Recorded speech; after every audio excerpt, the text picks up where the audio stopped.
And we're back, ladies and gentlemen. Well, people have to rely on other things. That's why if a really good competitor comes around, your YouTube might die. Yeah, That's a big thing because YouTube is fucking massive. If that happens, it will be by an Amazon-related company. I'm It's calling always it now. Amazon, isn't it? Well, it's just because Amazon supply chain management is incredible. Well, like, Amazon it's also something to behold. just owns so much these days. They freaking own, what was it, Double Helix Studios. They also bought Whole Foods, so they have supermarkets now. Yeah, Amazon's becoming the next superpower. Renault says, "Oh, not that he'll be much help. You would have been much help if your magic wasn't so pitifully low." Yeah, I mean, here's the thing. It's actually kind of clever because he was originally a mercenary, so it kind of makes sense that his magic is shit. But it still doesn't change the fact that he's not particularly good. He's still not the worst unit in this game, though. He ain't Carla. We actually got Carla in the last chapter, and oh my god, she's bad. Her HP is really low for a sword master of her level. And her strength is only 14. Oh. Wait, is that... Oh. Wait, We're talking about Carla, by the way. Yeah, Carla. Joins you, level 5 sword master with only 14 strength. I'm just like, great. Like, And if she would have been, everyone like, if else her HP Can she would've been, damage like, anything at that point? I would have taken that back. Like, so she's at, like, I don't know, You know, HP, if I remember correctly. Her HP's like 29. 20, that's even worse. Yeah, that's horrible. And her Wait, growth rates aren't particularly Double the crit special every either. weapon? Pardon? And she only has a Wu Honestly, Dao. I mean, if she had Corell's growth A rates, sword harder than her. Yeah. If she had Corell's binding blade growth rates, Blade, that that's probably what I would have meant. made her ridiculous. Because she'll probably get like plus but she's 15 not to a- everything. Yeah, but she's not the go-to archetype, though. No, she's the I'm a shit unit archetype. well, just getting her is a pain. Yeah, that's the worst part. Getting her pain. is so not worth it. I mean, it's the same thing as trying to make Dart a berserker.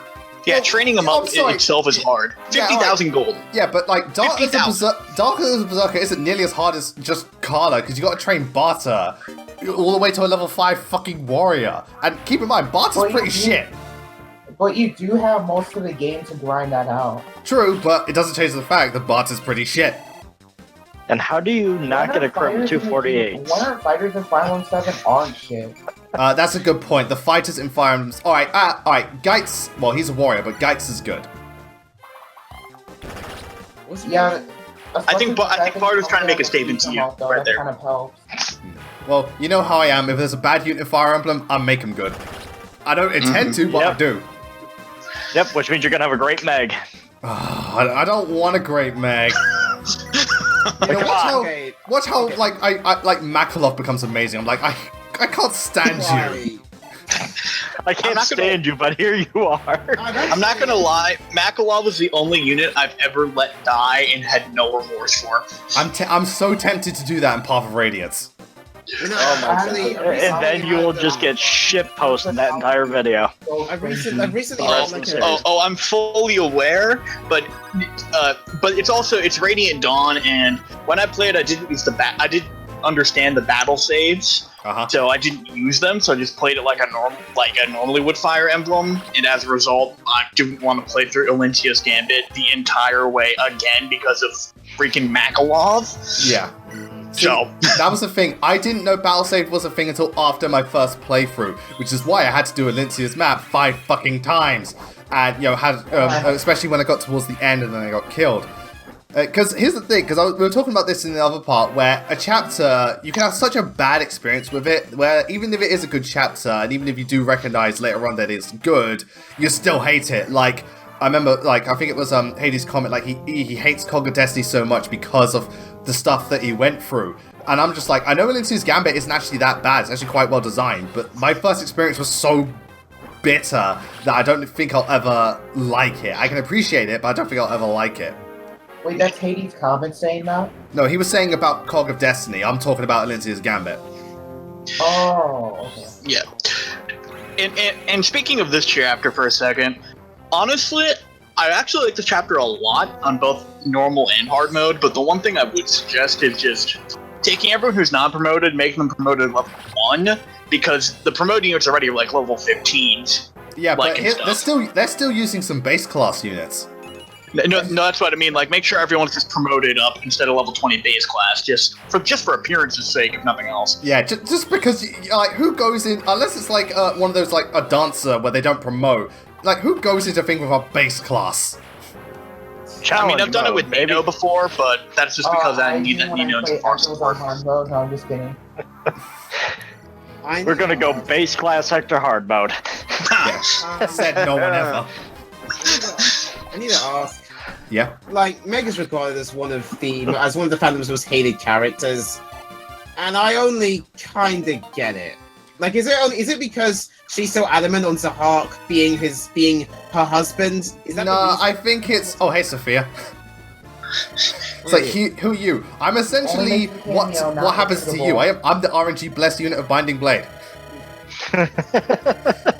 But basically, it's more to do with the fact that Meg, like, doesn't do her job as a knight because her best growths are like in speed and res, and she's really frail, which is stupid because she's a knight.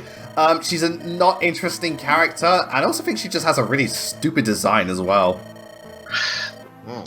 Yeah, well, it also doesn't help the fact that she literally took like the biggest flaw of Braum's character that you get in Path of Radiance, which is he likes Zahak so much that he's like, marry my daughter. You're an awesome friend. Yeah, but Braum does it in more of a friendly character. Yeah. Well, Braum does it more of a friendly, big oath way, but not in a way that's just annoying. Braum's not annoying. Braum's a sweetheart. Oh no, I really like Braum. Don't get me wrong. It was just me making commentary on how that's the only knock I have on his character is how like he hung out with the guy at a bar and had a good time, and then he's like, oh, by the way, marry my daughter. I just say that one day when you're in a bar. Oh, hey, bro, how are you doing? And like this, yada yada yada, whatever the case may be. Please marry my daughter. Yeah, it's like, what? I actually really like Limstella. Limstella, I think, is a weird missed opportunity because she does behind the scenes stuff, but she has next to no personality, and I think that's intentional. But one of the interesting parts is when she dies, she goes like, this body, this power is all, it's all a construct, so is this sadness. So I was like, that could have been interesting where she kind of, like, she's self-aware that she's not living and how she deals with it. But that's just me. Oh well. I actually like her a lot more than Sonya, to be honest, because Sonya's fucking evil. Self-confidence. Look at all of those shamans. Yeah, I know. Like Sonya's self-confidence just irks me. Well, Sonya's like meant to be the character. She's the Fire Emblem character you're literally meant to hate. She's like Patrine and Narcian. You're just meant to hate them.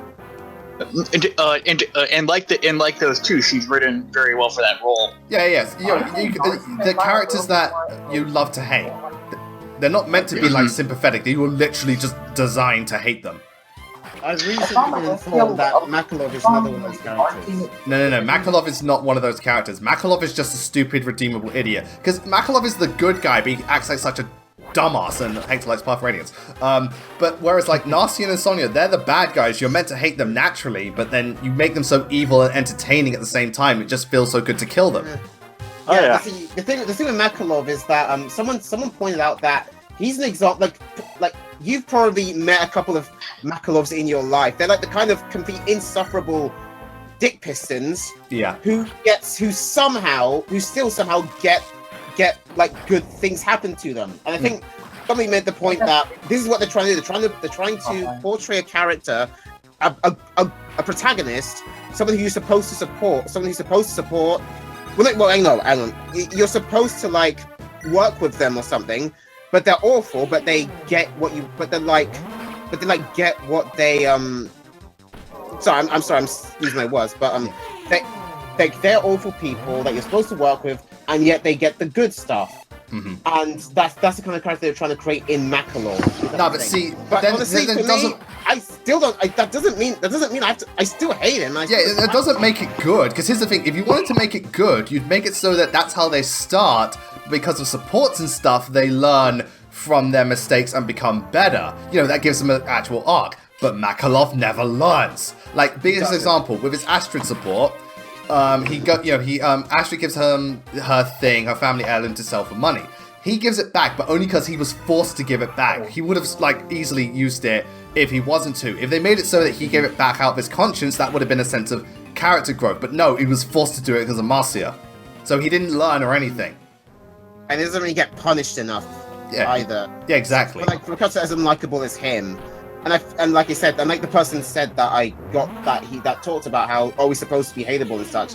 He's supposed to get away with it, and that's just the kind of character he is, because he's just like a reality. He's like they said, and in their own words, he's like a sort of reality check of a character. But it doesn't make him like good. That exist. Yeah, sorry, that doesn't make it good. I don't think it does. Nice. Yeah, I have to agree. Though my best comparison I have for Linstella, though she's not as good or badass as this character, that I attached to her is Ulquiorra from Bleach, and how he's all supposed to be about I'm emptiness is like his aspect of death he represents, and so he doesn't have emotions, but he's trying to understand it, and then as he dies, he understands what emotions are as he turns to ash. So that reminds me of the Terminator. I'm not gonna lie, Bleach is my favorite shonen, and it's probably because it's not the first shonen I watched. That was Naruto, but that was one that really got me into anime. But I much prefer the manga because filler. Oh yeah, well every shonen has that problem. Almost every shonen. Speaking of anime, I just realized like a couple of days ago that Kirito is voiced by Bryce Cavendish. Yeah, I'm not surprised, because I got nothing against the dude, but his voice is so generic. Like when he was voicing Eren, when he was voicing Kirito, when he was voicing, Shiro, his voice is so unbelievably generic. I think it's perfect for Kirito, because he's such a generic character. and then SAO Abridged was made, and Kirito was made even better. Well, have you ever watched that? Yeah, everyone's seen it, and it is much better. Granted, being better than SAO isn't difficult, but they definitely did a very good job. It's definitely one of the best abridged series, though I think there's better out there. I think Hellsing Abridged might just be my favorite. The Hellsing is Hellsing Ultimate. My favorite is Code Men. That just makes me piss my pants laughing. But, I always respect Yu-Gi-Oh! And Dragon Ball Z Abridged for being one of the first ones and still relevant. And, Hellsing Abridged is really, really good. And well, the thing with Yu-Gi-Oh! And Dragon Ball is the fact that there are some very big flaws, especially with the Yu-Gi-Oh! Dub, that they can exploit. Oh yeah, like the fork is the invisible guns. My invisible guns. I love it. Yeah, that's the point of a bridge series, just taking the piss out of everything. But with shows like Yu-Gi-Oh! Where there's like a lot of just like studio mistakes, it's so much more obvious. I mean, one of my favorite jokes with Dragon Ball Z Bridge was the fact that they skipped the whole Garlic Jr. scene. I still think the best things to come out of Dragon Ball Z Abridged is Nappa. Oh god, I love Nappa. The first few jokes in the beginning. Potato. I'm not gonna lie, my favorite thing Team 4-Star has ever done is the Cell games. Yeah, I actually like what's it called? Cell versus, oh my god. The Cell games, yeah. When he was just going up against, when he went up against like Abridged Yami and Ash, like Deadpool.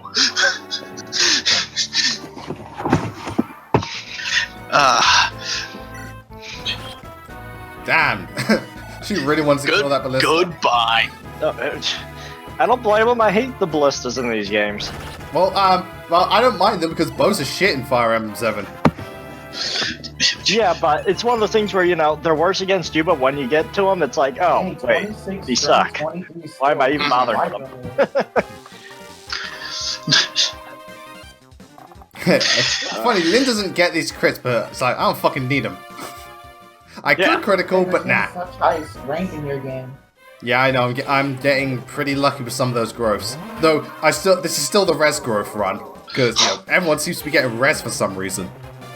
So the Magician of Black Chaos is attacking. Yeah, the Magician of Black Chaos now. I'm not gonna lie, my favorite Yu-Gi-Oh! Monster, this is super cliche, but I love the Blue Eyes White Dragon line so much. My favorite I is... actually prefer Red Eyes Black Dragon. See, Red Eyes I really like, though admittedly, Red Eyes isn't as good overall, at least I don't think it is. I've always been a big fan of I really like the Summon Skull, and I also really like Buster Blader. Summon Skull is one of those because in a GBA Yu-Gi-Oh game that I had, I forget what it was, but I would play it all the time. Summon Skull is my crush because the 2,500 attack points with one sacrifice. Yeah. Yes. That's also why a lot of some of the older Gen 1 Yu-Gi-Oh cards, like Guy the Fierce Knight, 2 sacrifices for 2,500 attack. I don't fucking think so. Yeah, but counted as one tribute if you have the right card. I know, but I'm just saying in general. Classic Yu-Gi-Oh wasn't exactly balanced though. Monster Reborn much. Not. Pot of Greed, Graceful Charity. Yeah. Oh god, don't even get me started on Raigeki. That card is so dumb. That card just pretty much says fuck you to the opposing team. But I'm not gonna lie though. Last year I did go back and rewatch the Yu-Gi-Oh dub, and I really do like how hopelessly sadistic they made Yami Merrick. And I'm just like, you know what? You're actually a good villain. Like, yeah. Some of the Yu-Gi-Oh dub voices are good. I still like Joey's voice, and I still think Dan Green is perfect as Yami. Oh, I agree on both points. It's just the fact that the issue with the writing is how Taya and Tristan don't. Why are they there? That's not dub. That's just Yu-Gi-Oh as a whole. You know, writing, yeah. Hey, that makes me want to go back and watch Yu-Gi-Oh now. All this Yu-Gi-Oh stuff. This is like this is secretly a campaign to get people back into Yu-Gi-Oh. All hope was lost since Zexal came out. Oh god. I'm not gonna lie though. I did read the season 0 part of the manga. Is pretty busted. I did read the season 0 part of the manga, and people like all freak on YouTube. Oh, season 0 is crazy. No, season 0 was nerfed compared to the shit that Yami pulls in the manga. He straight up burns a guy alive at one point. Dang. Yeah, Yu-Gi-Oh is actually surprisingly dark. Well, because it was written as like a young adult horror manga. Yeah, and then it became one of the most popular kids brands, Japanese kids brands. Who would have thought? Because in the original, instead of the Bakura versus, like, the first time you see Yami Bakura, like, they play the card game where the monsters. In the original, it was like a 13-chapter long game of D&D. That's a lot more but it was Duel Monsters themed. Yeah. But it was a legitimate game of D&D, and that's the reason why. And then Yami Bakura was like, oh yeah, and Yami Bakura just was like, my Millennium Ring lets me manipulate the dice rolls, so I'm just gonna keep rolling 99s. I think somebody's cheating.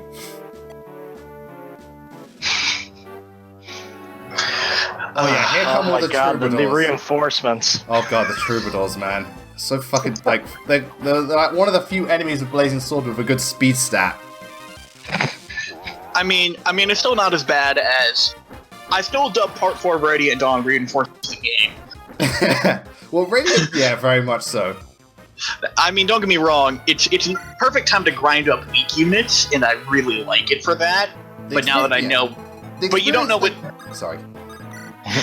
No, just that you don't know which army to put certain units in, because I didn't have Jiller Har with the Silver Army, and I was kicking myself because I was about to go to a desert map with no flying units except Nasawa. Yeah, that's one thing. It is a good thing in Radiant Dawn to know beforehand which one to send. So that's what I'm saying. If you're going to use trying to think.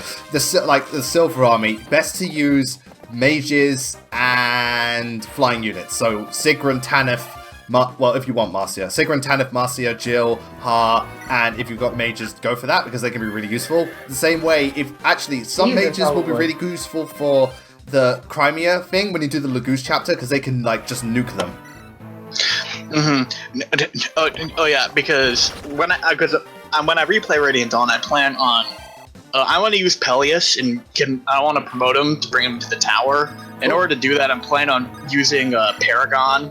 I'm using Paragon plus the Beastbane, and literally just spending like 3 hours in that chapter just letting him grind. You probably don't need 3 hours, but okay. Oh, he's making sure. Yeah, he wants to be sure. To be fair, I've been able to get Khalil to promote in the chapter because there's so many Beast Laguz and she just nukes them because fire magic. Mm-hmm. Well, it's also just because having a dark mage Atelius is cool. It's also rare. No, yeah, it is really rare, and also the only one you get is Pelias. Yeah, true. And even then, you can't get him on your first run. Well, and Leron, but you can't get Leron in your first run either. You can't get Leron on your second playthrough, on your first playthrough. Yeah, there's a lot of shit you can't get on your first playthrough. Ouch. And that's something I'm torn on, because the idea of having a character die in a story that you can only save after realizing that the player realizes that his death was in vain, and you can save him, but you have to play the game a second time to do it. Yeah, that's questionable. I mean, I'm all for having more stuff in a second playthrough, but that one is definitely questionable, because then technically your first playthrough isn't canon. Yes, yeah. Which makes me feel... See, that sounds like something Hideo Kojima game. This is definitely not Fire Emblem starring like Metal Gear and stuff. This is gonna be like Fire Emblem Nier, where you just got hundreds of endings to work through. well, to be fair, imagine Fire Emblem but in Nier Automata style hack and slash, like Linus 2B. That'd be awesome. That would be nice, yeah. It would be hilarious if you took some of the Metal Gear tropes, like you have instead of like you have Psychomantis, you've got to you've got to be like I'm trying to think, like, because you know how Psychomantis, you have to put the controller into the second socket to win, whereas for Fire Emblem, you've got to I don't know. No, the weapon triangle is secretly reversed. Oh. Secretly reversed, and you have to use magic instead of physical attacks. Yeah, and like res and defense gets swapped. That sounds exactly like something Hideo Kojima would do. Yeah, just not to throw even you. one. Just a... and a question. I have a question. Yep. Alphonse's sister. What is her name? Sharina. I just knew it. That's awesome. You actually pronounce it Sharena. Okay. That I didn't know that. All this time I thought it was pronounced Sharina. I mean, like almost everyone. Oh, honestly, tomato, because here's the thing with pronunciation. If you know the character you're talking about, or you show them on screen, so what if you get their name wrong? I mean, the only way that you know you said it wrong is if the character just comes out of the screen and punches you, you know? Yeah. I mean, to be fair, if they do say it, if like there's voice acting and they legit say it, then fair enough. But half the time, it's like if you know what the character is, and even if you mispronounce their names, it's easy to know who you're talking about. What's the big deal? I mean, unless there's someone else that has a name that's very close. Yeah, but how often is that gonna happen? You never know. Yeah, yeah. Hey. I'm just making a game where everybody almost sounds alike. That way you can't tell the difference. Yeah, we're talking Tobin, Yobin, Krobin, Blobin. Tobin, Toppin. Yeah, Robin. I do find it hilarious how not even Fire Emblem knows how to pronounce Leon's name.